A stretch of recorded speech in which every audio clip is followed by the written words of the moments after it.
Greetings. Elder Blacklight,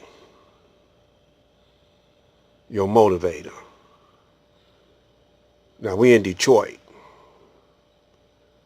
Now, all my subscribers, those of you who are wide awake, y'all need to pay attention to this.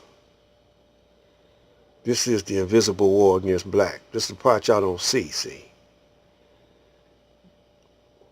What I'm showing you in this series of the invisible wars against the black man and woman, or on the black man and woman, is what you don't really notice, you know. See,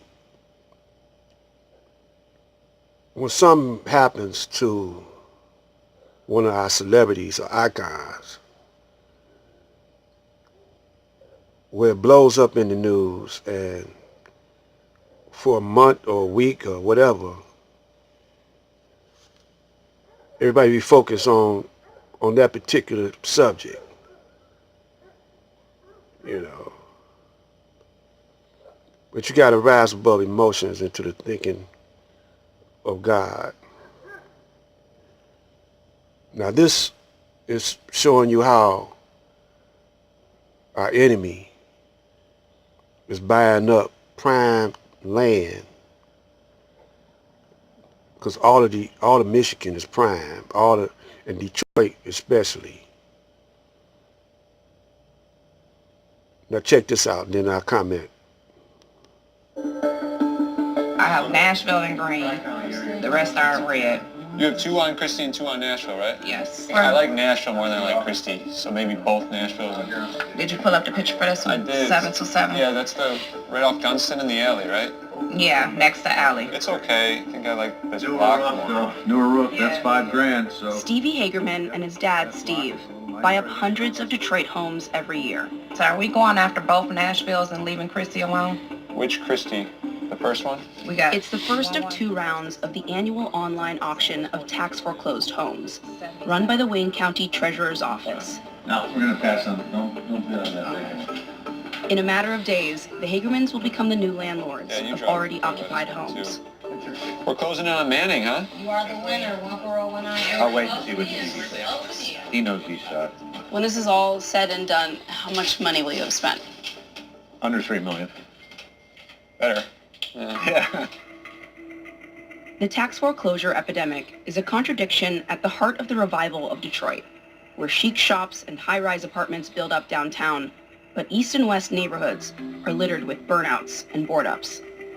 Stevie Hagerman manages properties on the east side of the city. In the days around the auction, he surveys well-kept, mostly occupied homes coming up for sale. 13870 is my first one. It's going to be right here on the right. Yeah, so this brick one here to the right. It's got a guardian alarm. The roof's in good shape. That's your typical brick 3-bed bungalow. It looks occupied. This street, 1 off 8 Mile, the homes are going to go high. So that's one we'd definitely be interested in. Can you walk me through how you actually make money on this? The way you make money, say I buy the house you're in personally for $500. I'm now the new owner. I'm offering you a deal to stay there.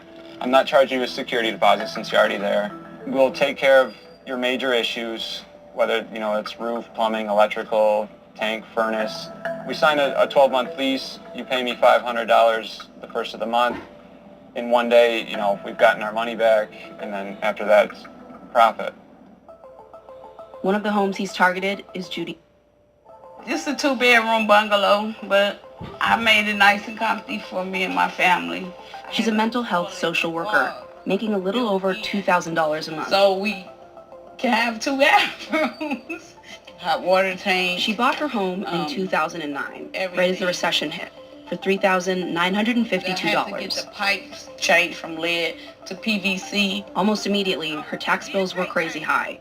That's because the value of her home was assessed at more than 10 times the price she paid for it. By 2017, she had racked up $23,000 in back taxes and fees. What kind of financial strain did that begin to put on you? A lot, because it seemed like every time they would send me out a letter, I would try to come up with the $500-$600 that you have to put down on it to try to save your home.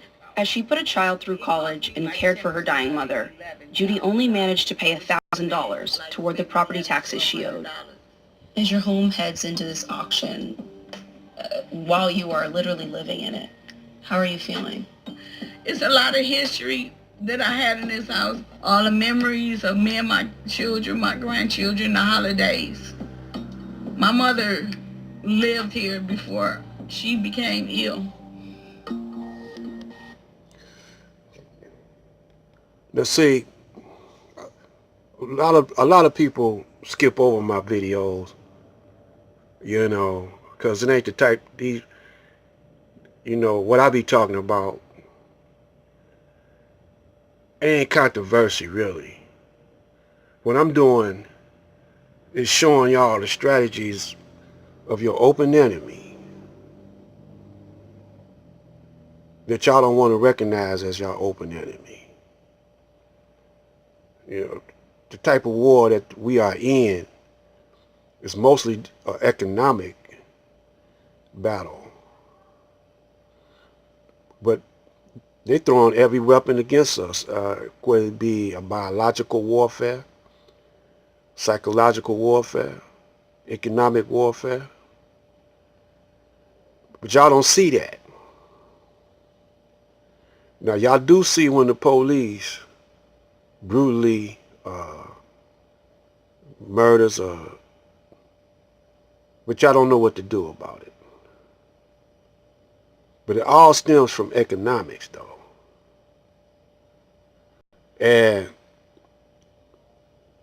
I'm not going to stay long on this, but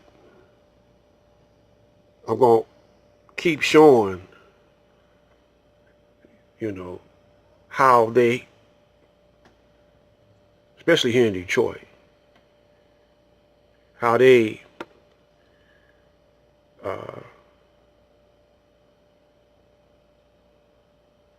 actually keep the black man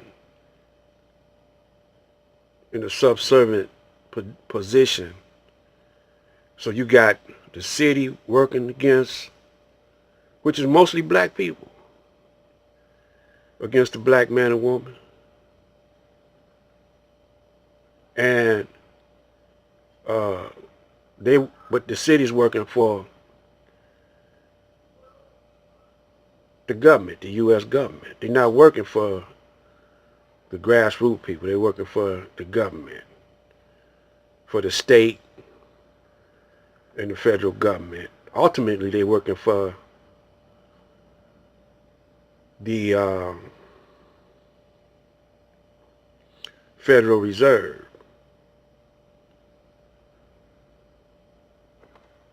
But we'll get into that a little later. So, all you who come across this video, you got to know how to use strategy, man. This is Black Light.